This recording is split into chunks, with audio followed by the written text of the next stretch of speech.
¿Cómo elegir un telescopio de iniciación?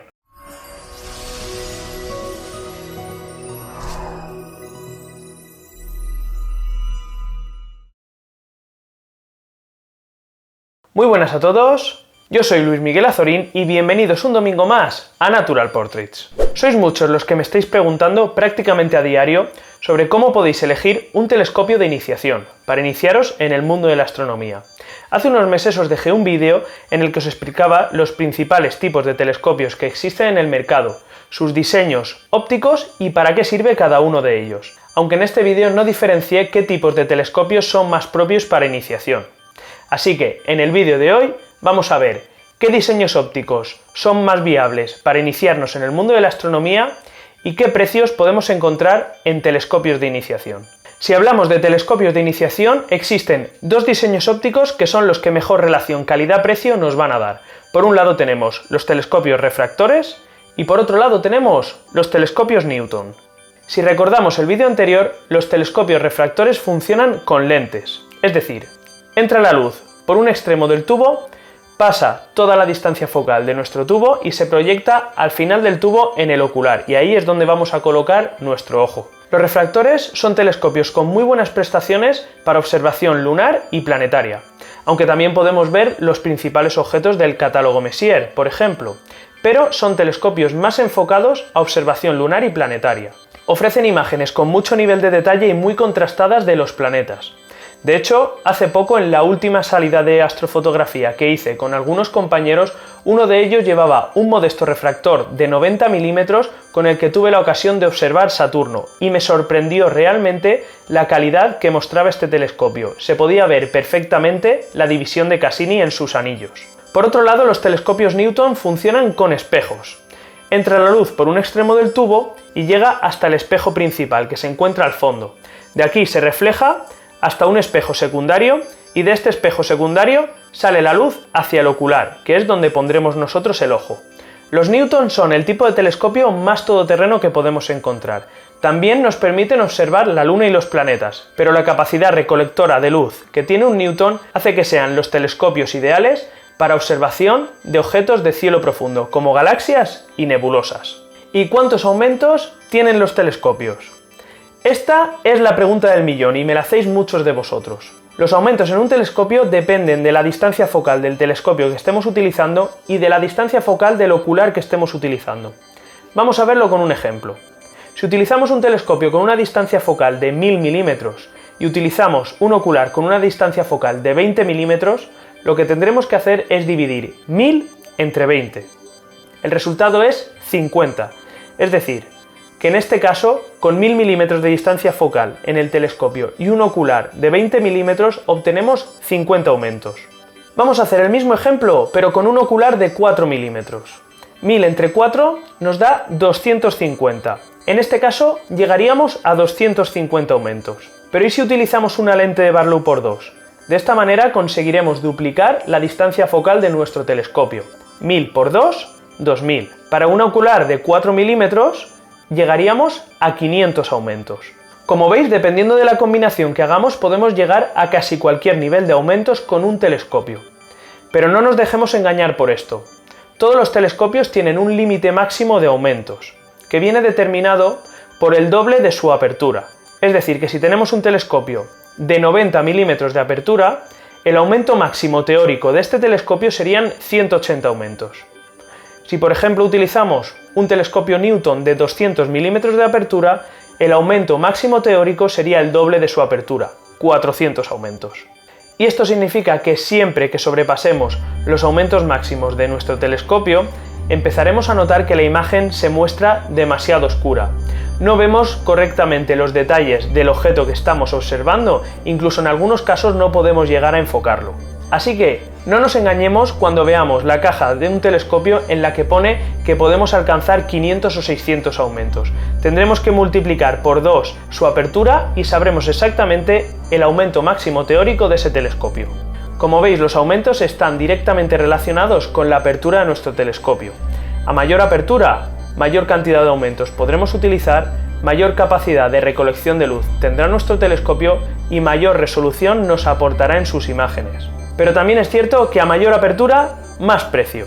Así que tendremos que encontrar un equilibrio entre nuestro presupuesto y la apertura del telescopio que vamos a comprar. Aún así, no nos volvamos locos con el tema de la apertura y de los aumentos. Las imágenes que nos ofrecen nuestros telescopios son más luminosas cuanto menos aumentos utilicemos, y contra más aumentos utilicemos se volverá más oscura.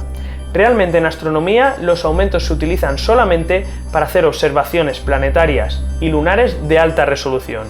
Y tengo que deciros que los telescopios de iniciación se quedan fuera de estas prestaciones. Así que en la mayoría de ocasiones utilizaremos nuestro telescopio con aumentos bajos o medios.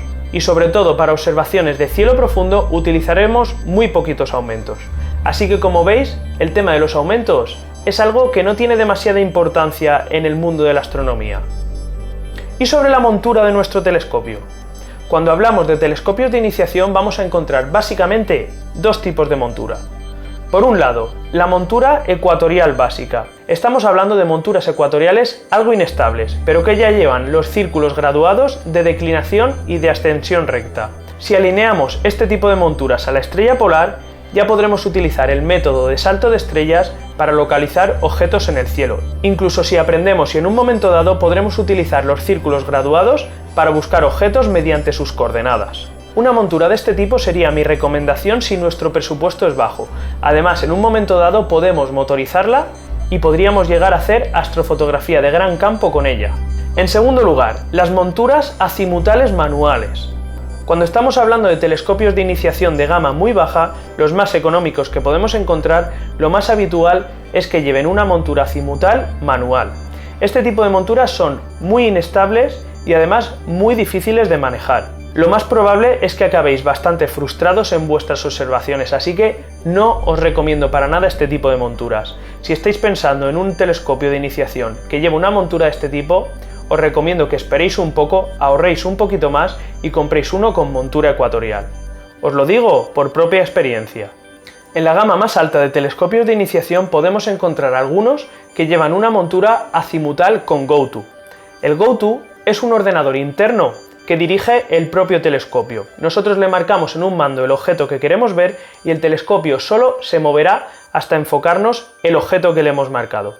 Este tipo de monturas son muy cómodas y muy transportables, pero os tengo que decir que si tenéis intención de hacer astrofotografía en un momento dado, este tipo de monturas no nos van a valer, porque estas monturas introducen un efecto en nuestras fotos llamado rotación de campo que no nos van a permitir mantener el encuadre de nuestra fotografía durante el tiempo de exposición de las fotos. Bien, ya sabemos los tipos de telescopios que nos pueden venir bien si queremos iniciarnos en astronomía y qué tipo de monturas podemos encontrar. Ahora vamos a hablar sobre las marcas y los modelos que podemos encontrar en el mercado. En el mercado hay concretamente dos marcas que son las que mejor relación calidad-precio están ofreciendo en este momento. Estamos hablando de Celestron y de Skywatcher. En Celestron tenemos la gama Astromaster, que es su gama de iniciación. En ella podemos encontrar telescopios como el Celestron Astromaster 70 EQ, un telescopio refractor de 70 milímetros de apertura montado sobre una montura ecuatorial sencilla y por menos de 200 euros. Y si nuestro presupuesto es algo mayor, podríamos ir al Astromaster 90 EQ, el mismo telescopio que el anterior, pero de 90 milímetros de apertura. En este caso también montado sobre montura ecuatorial y por un precio de alrededor de 270 euros. Y si buscamos un telescopio Newton, podemos encontrar el Astromaster 130 EQ, un telescopio Newton de 130 milímetros de apertura montado sobre montura ecuatorial con el que podremos ver multitud de objetos de cielo profundo. Y el precio, menos de 300 euros. En Skywatcher podemos encontrar un surtido similar. Por ejemplo, un telescopio Newton de 130 milímetros de apertura y 900 milímetros de distancia focal y montado sobre montura ecuatorial. El precio, aproximadamente 250 euros. O algo un poquito más superior. Por ejemplo, un Newton de 150 milímetros de apertura y 750 milímetros de distancia focal montado sobre una montura ecuatorial avanzada. Por 460 euros, un equipo que nos va a permitir hacer fotografía con garantías de éxito cuando estemos preparados. Y si buscamos un equipo de iniciación con montura GoTo, como los que os he comentado antes, podemos encontrar la serie NexStar de Celestron. En ella podemos encontrar un refractor de 80 milímetros de apertura y 900 milímetros de distancia focal montado sobre una montura Azimuthal GoTo. Por un precio de 450 € tendremos un equipo muy transportable para llevarnos al campo y que nos va a ofrecer unas observaciones muy cómodas gracias al ordenador interno, o un telescopio Newton de 130 mm de apertura, también montado sobre montura Azimuthal GoTo, con el que podremos hacer observaciones de cielo profundo muy cómodamente. Espero que este vídeo resuelva muchas de las dudas que tenéis aquellos que estáis empezando a iniciaros en este mundo de la astronomía. Aún así, si todavía tenéis algunas dudas, os pido que me lo dejéis abajo en los comentarios o que me mandéis un email a natuportraits@gmail.com y trataré de resolveroslas. Y hasta aquí el vídeo de esta semana. Espero que seáis muchos los que empecéis a iniciaros en el mundo de la astronomía. Os garantizo que es una afición preciosa. Si este vídeo os ha servido o os ha ayudado, ya sabéis, un me gusta y compartidlo en vuestras redes sociales. Si todavía no estás suscrito a este canal, pincha en el botón de suscribirte y no te perderás ninguno de los vídeos semanales que voy haciendo. Nos vemos de nuevo la semana que viene con más contenido aquí en Natural Portraits. Hasta el próximo vídeo.